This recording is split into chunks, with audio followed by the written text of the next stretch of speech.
Good day, people. We're here to have a brief discussion about assessment. So we have our assessment protocol or our assessment concept videos previously, but I want to add a little bit of information to that and also invoke other concepts and start to combine other concepts that we've talked about. So we've talked about cognitive biases very recently.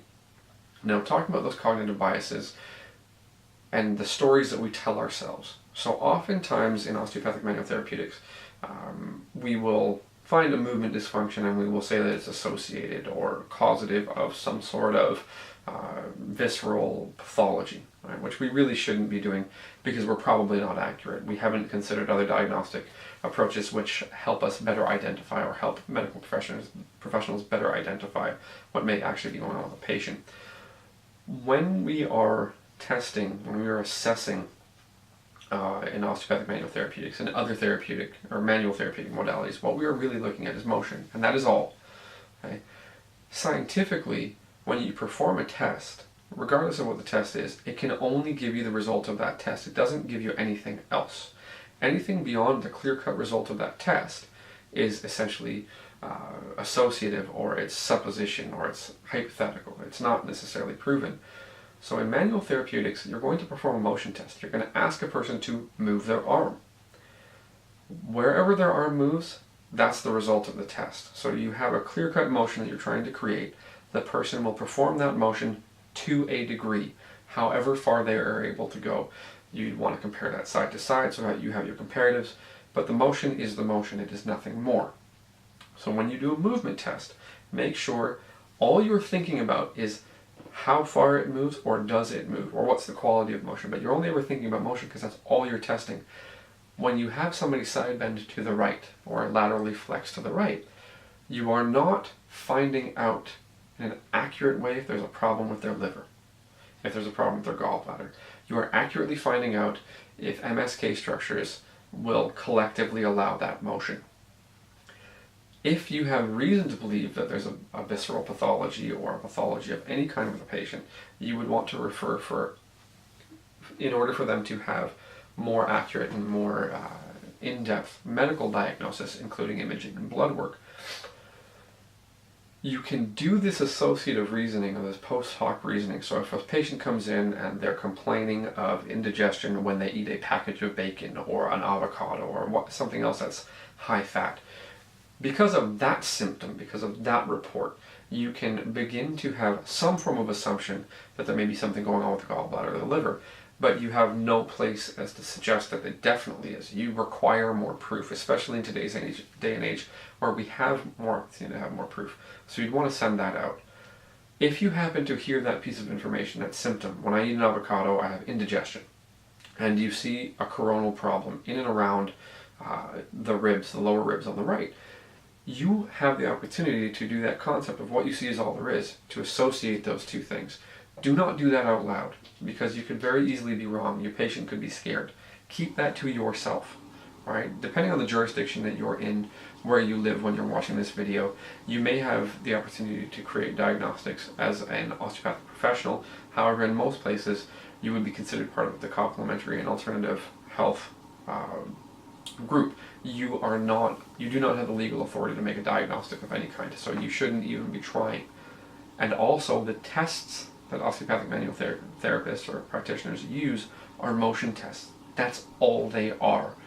Anybody that looked at it from the outside would know that. People that are inside of the profession have a tendency to create associative concepts, telling stories about phenomena that cannot be supported. So when you are doing motion testing, when you're checking out your patient, it also helps to reduce confusion, what you think is actually going on, by keeping your thoughts to the motion. You can treat the motion effectively. Any related health changes that occur that improve, so that person eating that avocado that has indigestion because you think there's a gallbladder problem and they are heavily side bent to the right, that's an associative process. That's what you're thinking. If it happens to change, that's wonderful.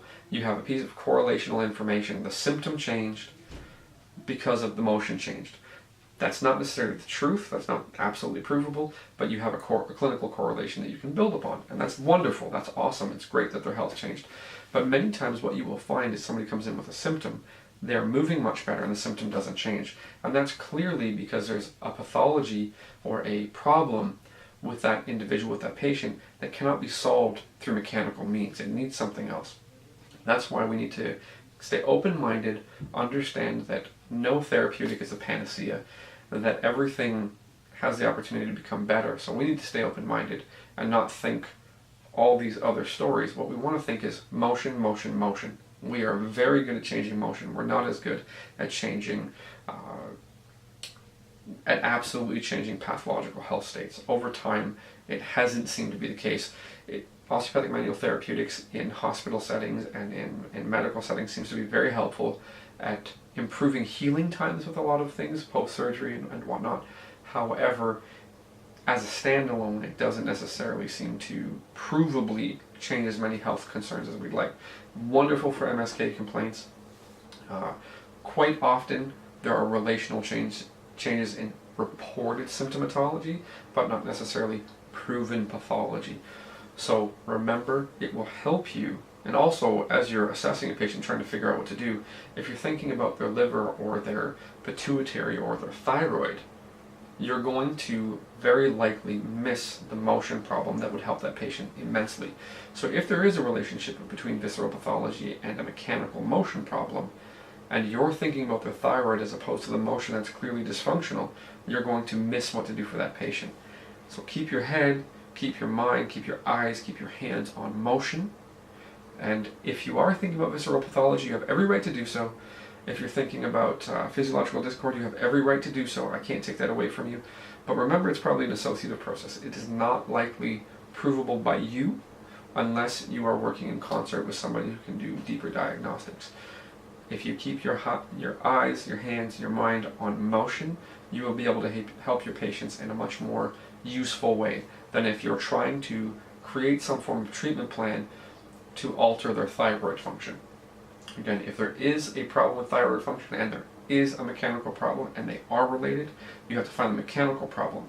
You're not going to treat the cell. You're going to treat the mechanical problem. That's what osteopathic manual practitioners are good at. So keep all that in mind as you go forwards.